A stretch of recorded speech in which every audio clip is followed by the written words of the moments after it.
So can I just start off, you said that you won't be able to release official figures until later this year, but is the take-up of the Green Deal, the initial signs, are they meeting with what you were expecting? Yes, they are, and it's both on the demand side, people looking for Green Deals, booking assessments. It's also on the supply side. It's really important that we get the industry really getting going, and they are. They're responding by training the assessors, by signing up to be accredited as Green Deal providers and as Green Deal installers. So, so far so good.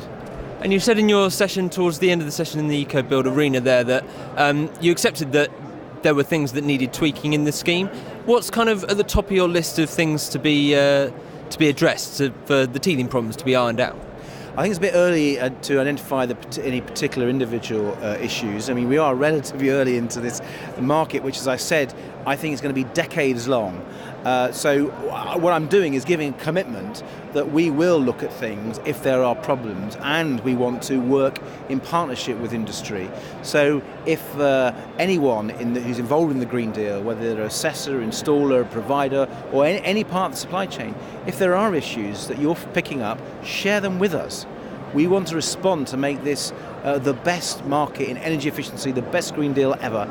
And I think if we can work together and we can be the megaphone for the Green Deal, we can drive demand together. And Richard McCarthy from Capital Simmons had a very interesting suggestion about using the funding for lending scheme as a way of perhaps leveraging some lower cost finance into the Green Deal. Is that something you've given consideration to? Well, we're really pleased that the Green Investment Bank has invested. That's helped keep capital costs down, but still commercial.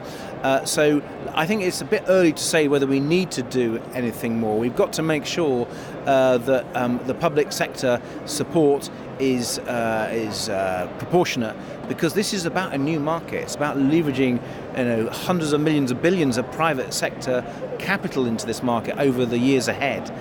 And we want to make sure that energy companies and people in the building trade more widely feel comfortable this is going to be a sustainable market. So I think so far so good. Let's just see if we need to tweak later on in the program.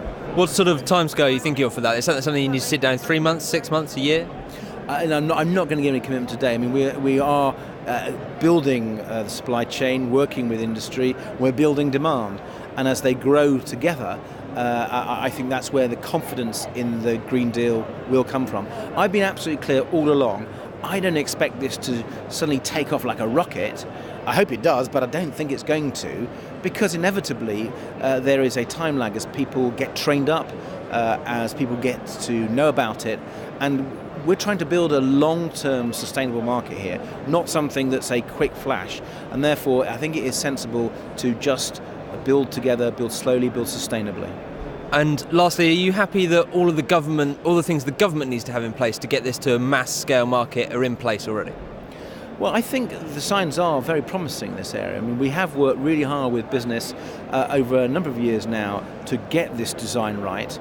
We've got lots of incentives. We've got the Green Deal cashback scheme. We've got the regulation on the private rented sector, which is going to encourage landlords to upgrade their properties. We've been working with local authorities so they can work in their communities on area-based initiatives. And of course, we've got the energy company obligation with the affordable warmth to tackle fuel poverty, the carbon-saving communities obligation for area-based initiatives, and the wider carbon obligation to help anyone who's going to do the more expensive insulation measures like solid wall insulation. So we've got a whole range of incentives already, whether they're regulations, whether on the landlords or on the companies, or indeed taxpayers' money. So let's see that work. We think it can, we think it is.